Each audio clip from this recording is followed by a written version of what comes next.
Scan ചെയ്തപ്പോൾ അത് കുഞ്ഞ് മരിച്ചു കിടക്കുക. ഓപ്പറേഷൻ ചെയ്യാൻ എന്തെങ്കിലും അന്നേരം എൻ്റെ കുഞ്ഞിനെ എടുത്ത് തന്നിരുന്നെങ്കിൽ PV ചെയ്യുമ്പോൾ ഡോക്ടർക്ക് അറിയാൻ പറ്റത്തില്ല കുഞ്ഞ് മരിച്ചു കിടക്കുവാണെന്ന്.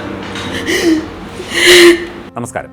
തിരുവല്ല പുഷ്പഗിരി മെഡിക്കൽ കോളേജ് ആശുപത്രിയിൽ 9 മാസം വളർച്ചയുള്ള ഗർഭസ്ഥ ശിശു മരിച്ച സംഭവത്തിൽ ചികിത്സാ പിഴവ് ആരോപിച്ച് ബന്ധുക്കൾ രംഗത്ത് വന്നു. ശിശുവിൻ്റെ മുത്തശ്ശി നൽകിയ പരാതിയിൽ മനഃപൂർവ്വമല്ലാത്ത നരഹത്യയ്ക്ക് ഡോക്ടർക്കെതിരെ തിരുവല്ല പോലീസ് കേസെടുത്തിട്ടുണ്ട്. അമ്പലപ്പുഴ തെക്ക് കമ്പിയിൽ വീട്ടിൽ ഹരികൃഷ്ണൻ വന്ദന ദമ്പതികളുടെ ആൺകുഞ്ഞ് മരണപ്പെട്ട സംഭവത്തിലാണ് ആശുപത്രിയിലെ ഗൈനക്കോളജിസ്റ്റ് ഡോക്ടർ സൂസന്നയ്ക്കെതിരെ പോലീസ് കേസെടുത്തത്. കുഞ്ഞിന് അനക്കക്കുറവ് അനുഭവപ്പെട്ടതിനെ തുടർന്ന് ഈ മാസം 8 മുതൽ 12 വരെ വന്ദന ആശുപത്രിയിൽ ചികിത്സ തേടിയിരുന്നു.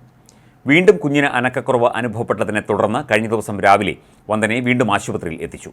എന്നാൽ ഡോക്ടർ സൂസന്ന വന്ദനയെ അഡ്മിറ്റാക്കാൻ തയ്യാറായില്ല എന്ന് ബന്ധുക്കൾ ആരോപിക്കുന്നു. ബന്ധുക്കളുടെ നിർബന്ധപ്രകാരം ആശുപത്രിയിൽ അഡ്മിറ്റ് ചെയ്ത വന്ദനയ്ക്ക് വൈകിട്ടോടെ വീണ്ടും അസ്വസ്ഥത അനുഭവപ്പെട്ടു. ബന്ധുക്കളുടെ നിർബന്ധപ്രകാരം നടത്തിയ സ്കാനിങ്ങിലാണ് കുഞ്ഞ് വയറിനുള്ളിൽ മരിച്ചു കിടക്കുന്നതായി കണ്ടെത്തിയത്. രാത്രിയോടെ അടിയന്തര ശസ്ത്രക്രിയയിലൂടെ കുഞ്ഞിൻ്റെ മൃതദേഹം പുറത്തെടുത്തു. ശസ്ത്രക്രിയയ്ക്ക് വിധേയയാക്കിയ മാതാവ് വന്ദന തീവ്രപരിചരണ വിഭാഗത്തിൽ ചികിത്സയിൽ തുടരുകയാണ്. മോർച്ചറിയിൽ സൂക്ഷിച്ചിരുന്ന കുഞ്ഞിൻ്റെ മൃതദേഹം കോട്ടയം മെഡിക്കൽ കോളേജ് ആശുപത്രിയിൽ എത്തിച്ച് പോസ്റ്റ്മോർട്ടം നടത്തി. ഞങ്ങൾ 7-ാം മാസം തൊട്ട് ഇവിടെ സൂസൻ ഡോക്ടറെ കണ്ടുകൊണ്ടിരിക്കുന്നത്. ഡെലിവറിയുടെ കാര്യത്തിനായിട്ട് നമുക്ക് മോക്കൊരു ഫൈബ്രോയിഡിൻ്റെ പ്രശ്നമുള്ളതുകൊണ്ട് ഞങ്ങൾ ഇവിടെ തന്നെ വന്ന് കാണിച്ചത് എന്തെങ്കിലും കോംപ്ലിക്കേറ്റ് ആകുമെന്നും പറഞ്ഞു.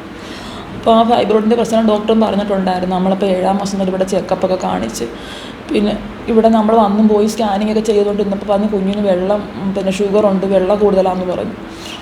നമ്മളിങ്ങനെ വന്ന് ചെക്കപ്പൊക്കെ ചെയ്തുകൊണ്ട് ഇപ്പോൾ ഈ ജനുവരി 8-ാം തീയതി ഞങ്ങളിവിടെ വന്നപ്പോൾ ഡോക്ടർ പറഞ്ഞു കുഞ്ഞിന് ഇച്ചിരി വെള്ളം കൂടുതലാണ്, അനക്ക കുറവുണ്ട്. അപ്പോൾ ഞാൻ അങ്ങോട്ട് പറഞ്ഞു ഡോക്ടർ എന്നാൽ നിങ്ങൾ അഡ്മിറ്റ് ആകാം. അന്ന് അഡ്മിറ്റ് ആകാമെന്ന് പറഞ്ഞ് 4 ദിവസം കിടത്തി ഞങ്ങൾ സ്റ്റിറോയിഡ് കുഞ്ഞ് 2 ദിവസം ഇഞ്ചക്ഷൻ എടുത്ത്. അപ്പം പറഞ്ഞ് ഇതെടുത്ത് കഴിയുമ്പോൾ കുഞ്ഞിന് ചനക്കക്കുറവുണ്ടാവും, അല്ലാതെ കുഴപ്പമൊന്നുമില്ലെന്നും പറഞ്ഞ് ഞങ്ങൾ 12 ഡിസ്ചാർജായി പോയി കഴിഞ്ഞ് ഒരാഴ്ച എന്നിട്ട് പറഞ്ഞു. അവിടെ ചെന്നപ്പോൾ കുഞ്ഞിന് വീണ്ടും അനക്കക്കുറവ്. ഞങ്ങൾ വീണ്ടും ഓടി ഇവിടെ വന്ന് അഡ്മിറ്റ് ആകാനായിട്ട് എല്ലാ സാധനവും ഞാൻ വന്നു കഴിഞ്ഞിട്ട് നോക്കിയിട്ട് പറഞ്ഞു കുഴപ്പമൊന്നുമില്ല, ഇവിടെ ഇപ്പോൾ അഡ്മിറ്റ് ആയാലും കുഞ്ഞിന് അതിനുള്ള വളർച്ചയൊന്നും ആയിട്ടില്ല, ഇപ്പോൾ ഒന്നും ചെയ്യാൻ പറ്റത്തില്ല. ഞാൻ പറഞ്ഞു ഡോക്ടർ ഞങ്ങൾ അഡ്മിറ്റ് ആയിക്കോളാം, നിങ്ങൾ പോയിക്കോ, ഇപ്പോൾ കുഴപ്പമൊന്നുമില്ല. ഇപ്പം 36-ാമത്തെ ആഴ്ചയിൽ സ്കാനിങ് ചെയ്യാൻ വേണ്ടി വന്നപ്പോൾ ഞാൻ അഡ്മിറ്റ് ആകാനുള്ള സാധനങ്ങളെല്ലാമായിട്ടാണ് വന്നത്. അപ്പോഴും ഇവർ പറയുന്നത് എന്തെന്ന് അറിയാമോ, നിങ്ങൾ ഇന്ന് അഡ്മിറ്റ് ആയാലും 3 ദിവസം കൂടെ കഴിയാൻ ഞാൻ ഒന്നും ചെയ്യത്തില്ല. ഈ 36 ആഴ്ചയായി കുഞ്ഞിനെ പിന്നെ വയറ്റിലിട്ടൊക്കെ ഇപ്പോൾ കണക്കക്കുറവ് പറയുമ്പോൾ പിന്നെ ഇത് വയറ്റിലിട്ട കാര്യമുണ്ട് എൻ്റെ കുഞ്ഞിനെ. അപ്പോഴും ഇവർ പറഞ്ഞു വിട്ടു തിങ്കളാഴ്ച അഡ്മിറ്റ് ആകാൻ പറഞ്ഞതെന്ന് പറഞ്ഞു. ഞങ്ങൾ ഇന്നാ വന്ന് 1 മണിക്കൂർ പോലും ആ ടേബിളിൽ കയറി കിടന്ന് PV ചെയ്യാമെന്ന് പറഞ്ഞ് ഇവർ കിടത്തി. എൻ്റെ മോളെ കാണാൻ ഞാൻ ഓടി അകത്ത് ചെന്ന് ഇവർ മറ്റുള്ള രോഗികളെ പരിശോധിച്ചുകൊണ്ടിരിക്കും. അമ്മ ഈ നടുവേനോട് അതിനകത്ത് കിടക്കാൻ പറ്റുന്നില്ല. അങ്ങനെ ഇവർ നോക്കിയിട്ട് ഇവർ ഒന്നും മിണ്ടായിരുന്നിട്ട് ഇവർ ഓടി വന്നിട്ട് പറയുക കുഴപ്പമൊന്നുമില്ല മോളെ. അപ്പം ഇവിടെ വന്ന് അമ്മ ഡോക്ടർ എനിക്ക് അനക്കക്കുറവ് തോന്നുന്നുണ്ട് കുഞ്ഞിന്, എനിക്ക് അനക്കം കിട്ടുന്നില്ല.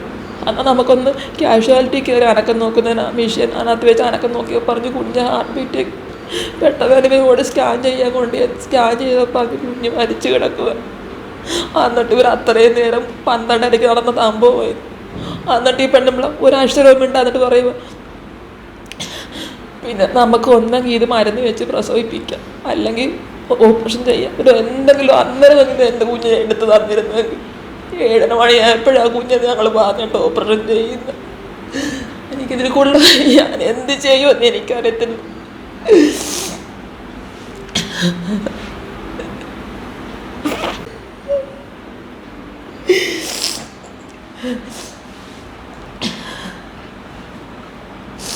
ഇന്നലെ ഉള്ളു വച്ചിട്ട് പോലും ഒരാഴ്ചയുടെ മിണ്ടാതെ ഇവരിയ്ക്കാൻ മറ്റുള്ള രോഗികളെ പരിശോധിച്ചിട്ട് എൻ്റെ കുഞ്ഞ് അത്രയും നേരം അതിനകത്ത് കിടന്ന് അവൾ പറഞ്ഞിട്ടാണ് പരിശോധനയ്ക്ക് വിട്ടത്. തന്നെ